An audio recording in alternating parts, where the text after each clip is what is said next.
Laten we meteen zo beginnen. Op het moment van dit interview heeft u een nieuwe aanbod en of versie gekregen van Aruba over de huidige graf. Want morgen is 1 september en dan blijkt dat er een soort streefdatum is, geen echte deadline.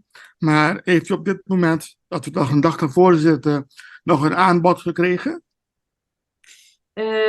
Op dit moment niet. Hè. We hebben inderdaad in het kader van de herfinanciering van de coronaleningen met elkaar afgesproken dat morgen het moment is waarop, of het uiterste moment is waarop er voorstellen kunnen worden ingediend door de landen.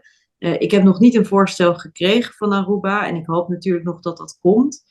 Want ja, we hebben natuurlijk in het kader van de problemen met corona hebben we de landen en zeker ook Aruba kunnen helpen door medische goederen te geven en op allerlei andere manieren ook hulp te bieden. Dat hebben we natuurlijk graag gedaan, want de situatie was toen zeer ernstig. We hebben ook geld geleend en we weten dat die leningen aflopen op 10 oktober. En we weten ook dat Aruba en ook Curaçao en Sint Maarten niet in staat zijn om die leningen in één keer af te betalen. Dus we willen heel graag een herfinancieringsaanbod doen. En ook liefst een aanbod dat zo gunstig mogelijk is voor Aruba. En natuurlijk ook voor Curaçao en Sint Maarten. Maar daarvoor hebben we een hulp en informatie nodig van de landen. En vanuit Aruba hebben we dat nog niet gekregen. Wel vanuit Sint Maarten hebben we ook al goede afspraken kunnen maken. Ook met Curaçao zijn we een stuk verder. Maar vanuit Aruba hebben we dat voorstel nog niet. En we zien alleen via de media allerlei fantasierijke dingen voorbij komen. Maar we hebben nog niet een concreet aanbod. En dat begint nu wel te dringen met nog 1 dag te gaan.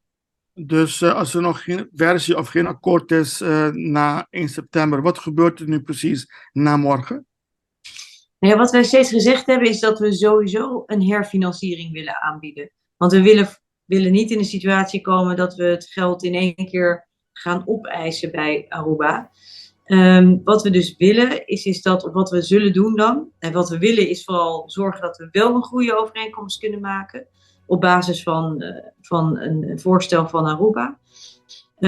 Maar als dat niet komt, wat we dan zullen doen is inderdaad de herfinanciering vormgeven op een eigenlijk zo simpel mogelijke manier. Dat betekent dat er in de komende jaren door Aruba zal moeten worden terugbetaald, afgelost en ook rente zal moeten worden betaald.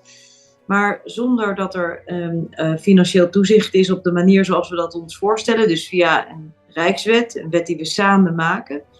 Betekent dat Aruba een hoog rentepercentage zal moeten betalen. Eigenlijk dezelfde rente die het land zal betalen als je op de kapitaalmarkt gaat lenen.